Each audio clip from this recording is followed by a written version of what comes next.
Hello friends, अस्सलाम वालेकुम and welcome to reality TV. K two दुनिया का दूसरा ऊंचा तरीन पहाड़ है। सतह समंदर से 28,251 फीट की बुलंदी पर मौजूद केटू पाकिस्तान के गिलगित बल्तिस्तान के इलाके में मौजूद है।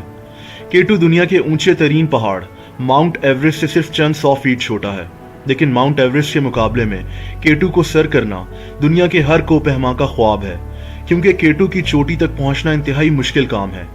इसकी वजह केटू का मौसम और इस पहाड़ की स्टीपनेस है। ये पहाड़ बेहद सीधा है। हर साल दुनिया के बड़े बड़े माउंटेनियर्स यानी कोपहमा केटू को सर करने का ख्वाब लेकर पाकिस्तान आते हैं। ये लोग गर्मी में केटू को सर करने की कोशिश करते हैं, क्योंकि सर्दियों में केटू को सर करना इंतहाई खतरनाक है और आज तक कोई ऐसा नहीं कर सका। केटू पर जाने वाला हर 4 में से एक कोपहमा अपनी जान खो बैठता है। इन लोगों की लाशों को केटू से नीचे लाया नहीं जा सकता और तभी केटू के सामने स्टील की प्लेट्स पर इन लोगों के नाम लिखकर लटका दिए जाते हैं। ऐसे लोगों को घोस्ट ऑफ केटू भी कहा जाता है। अगस्त 2008 में केटू पर कुछ ऐसा हुआ जिससे पूरी दुनिया शॉक्ड हो गई। 11 लोग एक ही दिन में केटू पर अपनी जान गंवा बैठे और कई लोग शदीद जख्मी हो गए। इस वाकये को किसी भी पहाड़ पर तारीख का सबसे खतरनाक वाकया भी कहा जाता है। जुलाई 2008 के आखिरी हफ्ते में दुनिया के मुख्तलिफ कोनों से 6 टीम्स केटू के बेस कैंप पर इकट्ठी हो गईं। हर किसी का ख्वाब केटू की चोटी तक पहुंचना था। इनमें Holland, Korea, Serbia, America, France और इटली की टीम्स शामिल थीं। इनमें आयरलैंड, नॉर्वे और नेपाल के कोपहमा भी शामिल थे, जबकि पाकिस्तान के पोर्टर्स भी इस टीम का हिस्सा थे, जिनमें हुंजा से ताल्लुक रखने वाले मेहरबान करीम और जिहान बेग शामिल थे। पोर्टर्स उन लोगों को कहा जाता है जो कोपहमाओं की मदद के लिए उनके साथ पहाड़ पर जाते हैं। लेकिन केटू को सर करना आसान नहीं था। ये टोटल 30 लोग थे। इन्होंने फैसला किया कि केटू की तरफ अलग अलग जाने से बेहतर है कि इकट्ठा एक टीम बनकर केटू को सर किया जाए। 31 जुलाई की रात को ये तमाम लोग इकट्ठे हो गए। इन्होंने फैसला किया कि कोरियन टीम केटू पर फिक्स्ड रोप्स लगाएगी। ये वो हिफाजती रस्सियां होती हैं जिनको केटू पर लगाकर इनकी मदद से केटू पर चढ़ा जाना था। 1 अगस्त की सुबह को ये 6 टीम्स केटू की चोटी की तरफ चढ़ना शुरू हो गईं। इन लोगों का लीडर वैन रूइजन नामी एक इंतहाई एक्सपीरियंस्ड कोपहमा को बनाया गया। 12 घंटे तक मुसलसल चलने के बाद पहला हादसा पेश आ गया। हुआ कुछ यूं कि सर्बियन टीम के ड्रेन मैंडिक ने खुद को रस्सी से अलग किया ताकि ये अपने आगे चलने वाले क्लाइंबर से आगे निकल जाए, लेकिन ये स्लिप हो गया और नीचे गिरकर मौत का शिकार हो गया। पाकिस्तानी पोर्टर जिहान बेग ने मैंडिक की लाश को बचाने की कोशिश की, लेकिन ये भी अफसोसनाक तौर पर स्लिप हो गया और नीचे गिरकर मारा गया। इस पॉइंट पर कुछ कोपहमाओं ने वापस जाने का फैसला कर लिया, जिनमें सेसिले स्कॉग नामी एक औरत भी शामिल थी। इसका ताल्लुक नॉर्वे से था। ये एक बहुत माहिर कोपहमा थी। ये अपने शौहर रॉल्फ बे के साथ केटू को सर करने के लिए आई थी और इनकी शादी को सिर्फ 1 माह हुआ था। इसका शौहर रॉल्फ बे उस वक्त केटू के एक ऐसे हिस्से से गुजर रहा था जहां बर्फ के बड़े बड़े पहाड़ बने हुए थे। ये जगह इंतहाई खतरनाक होती है क्योंकि यहाँ से बर्फ पिघलकर अक्सर नीचे गिरती है। रॉल्फ की बदकिस्मती ये थी कि ये जूं ही इस जगह से गुजर रहा था, उसी वक्त एक बहुत बड़ा बर्फ का हिस्सा टूटा, जिसके नीचे ये दब गया और मारा गया। इसकी बीवी थोड़ा ही नीचे से अपने शौहर को मौत के मुंह में जाता देख रही थी। दोस्तों, इस सूरत हाल में कोई कुछ नहीं कर सकता। किसी की लाश को भी रिकवर करना खतरे से खाली नहीं होता। कुछ घंटा पहले पाकिस्तानी पोर्टर जिहान बेग भी इसी तरह मौत के मुंह में गया था। केटू की चोटी के इतने नजदीक आकर अब लोग वापस नहीं जा सकते थे। 3 लोग मारे जा चुके थे, लेकिन इन लोगों ने अपना सफर जारी रखा।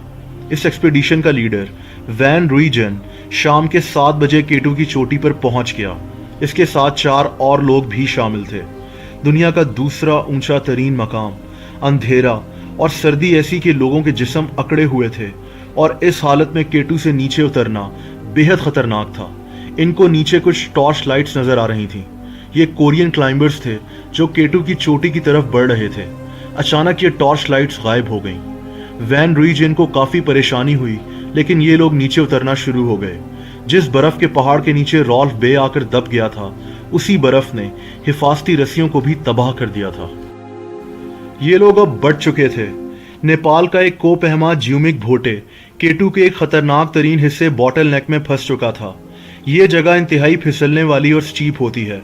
इसके दोस्त पसंग भूटे ने इसकी मदद करने की कोशिश की, लेकिन ये दोनों अंधेरे में स्लिप हो गए और केटू के बर्फीले पहाड़ में कहीं गिरकर मौत का शिकार हो गए। बॉटल नेक के हिस्से में एक 61 साला फ्रेंच क्लाइंबर भी फंसा हुआ था। इसका नाम ह्यूज डॉबरेट था। इस आदमी की मदद के लिए इसके साथ पाकिस्तानी पोर्टर मेहरबान करीम भी मौजूद था।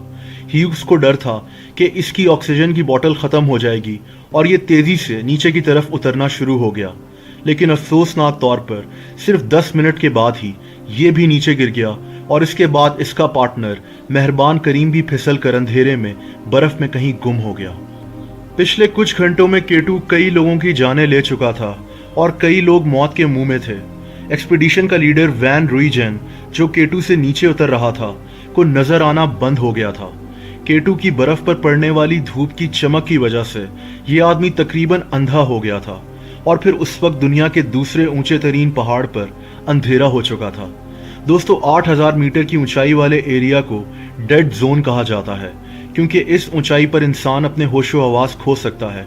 इस ऊंचाई पर खाना हजम करना मुश्किल हो जाता है और ऑक्सीजन ना होने के बराबर होती है। वैन रुइजेन ने पिछले 16 घंटे से कुछ खाया पिया नहीं था। हिफाजती रस्सी भी तकरीबन तबाह हो चुकी थी और इतने अंधेरे में बगैर रस्सी के नीचे उतरना इंतहाई खतरनाक था।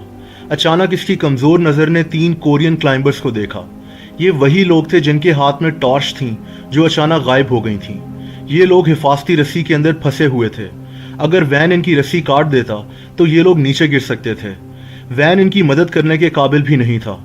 2 और क्लाइंबर्स, कॉनफोर्टला और मैकडोनल्ड भी यहाँ पहुंच गए।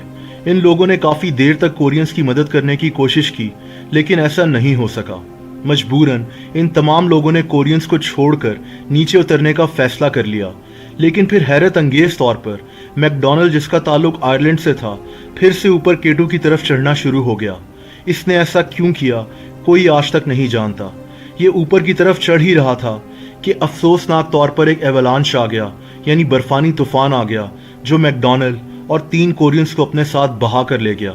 इनकी लाशों का भी पता नहीं चल सका। अब सुबह के 5 बज चुके थे। एक्सपीडिशन का लीडर वैन रुइजेन, जो कि अपनी काफी बिनाई खो बैठा था, केटू पर ही सो गया। इसने थोड़ी बर्फ भी खाई ताकि इसकी बॉडी में पानी की कमी ना हो जाए। इसको ठीक से दिखाई भी नहीं दे रहा था और इसको पता था कि इसकी मौत केटू पर ही हो जाएगी, लेकिन इसने अपनी आखिरी कोशिश करने का फैसला किया। ये आदमी 3 घंटे तक नीचे उतरता रहा। यहाँ एक नेपाली पोर्टर पेम्बा ने अपनी जान पर खेलकर काफी लोगों की जानें बचाईं। पेम्बा केटू की चोटी से वापस नीचे पहुंच चुका था। इसको वॉमिट हो रही थी, लेकिन ये दवाई खाकर वापस केटू पर लोगों की मदद करने पहुंच गया। इसने इटालियन क्लाइंबर कॉनफोर्टला को नीचे उतारने में मदद की। कॉनफोर्टला की उंगलियां सर्दी की वजह से काम नहीं कर रही थीं। पेम्बा को यहाँ वैन रुइजेन भी मिल गया और इसने इसको भी नीचे उतारने में मदद की। दोस्तों, इस वक्त तक पाकिस्तान आर्मी के हेलीकॉप्टर्स जख्मी क्लाइंबर्स को रेस्क्यू करने केटू की तरफ रवाना हो चुके थे। ये रेस्क्यू ऑपरेशन इंतहाई खतरनाक था, लेकिन पाकिस्तान आर्मी के जवानों ने अपनी जान पर खेलकर सर्वाइवर्स को स्कर्दू के हॉस्पिटल में शिफ्ट किया। केटू पे 11 लोगों की जानें जा चुकी थीं और कई लोग शदीद जख्मी हो चुके थे। ये खबर इंटरनेशनल मीडिया में आग की तरह फैल गई थी। इस वाक़ये पर कई किताबें भी लिखी गईं और कई डॉक्यूमेंट्रीज भी बनाई गईं। केटू को सर करना आज भी दुनिया के बड़े बड़े कोपहमाओं का ख्वाब है, जो इस पहाड़ के खतरों के बावजूद हर साल केटू का रुख करते हैं। दोस्तों, अगर आपको वीडियो पसंद आई हो तो वीडियो को लाइक करना मत भूलिएगा। ऐसी ही इंटरेस्टिंग वीडियोस को देखने के लिए इस चैनल को सब्सक्राइब कर दें और उसके बाद बेल आइकन को भी प्रेस कर दें, ताकि इस चैनल की नोटिफिकेशंस आपको मिलते रहें। अपना बहुत ख्याल रखें। अल्लाह हाफ़िज़।